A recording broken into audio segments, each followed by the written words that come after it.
మంచు ఫ్యామిలీలో కొనసాగుతున్న వివాదాల నేపథ్యంలో సిటీ సివిల్ కోర్టు సంచలన తీర్పు వెల్లడించింది. మంచు కుటుంబ వివాదంలో నటుడు మనోజ్ మంచుపై హైదరాబాద్లోని సిటీ సివిల్ కోర్టు మధ్యంతర నిషేధ ఉత్తర్వులను మంజూరు చేసింది.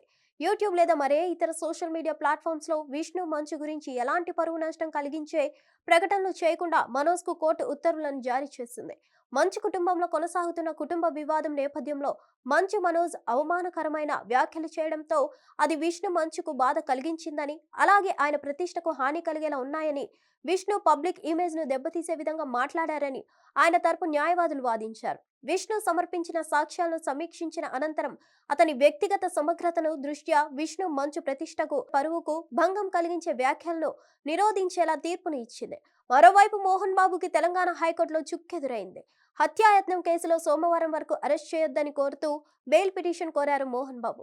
మధ్యంతర ఉత్తర్వులు ఇచ్చేందుకు నిరాకరించింది కోర్టు. మోహన్ బాబు ఇక్కడే ఉన్నారనే విషయాన్ని అఫిడవిట్ లో దాఖలు చేయాలని కోరింది. అప్పుడే ఏదైనా తేల్చుతామని తెలిపిన కోర్టు తదుపరి విచారణను సోమవారానికి వాయిదా వేశారు. హిట్ టీవీ యాప్ ని డౌన్లోడ్ చేసుకోండి. ఇందులో short news, live news, entertainment movies అన్ని అవైలబుల్ గా ఉన్నాయి. Please download Hit TV app. Hit TV app hit TV యాప్ని ఫ్రీగా డౌన్లోడ్ చేసుకోండి.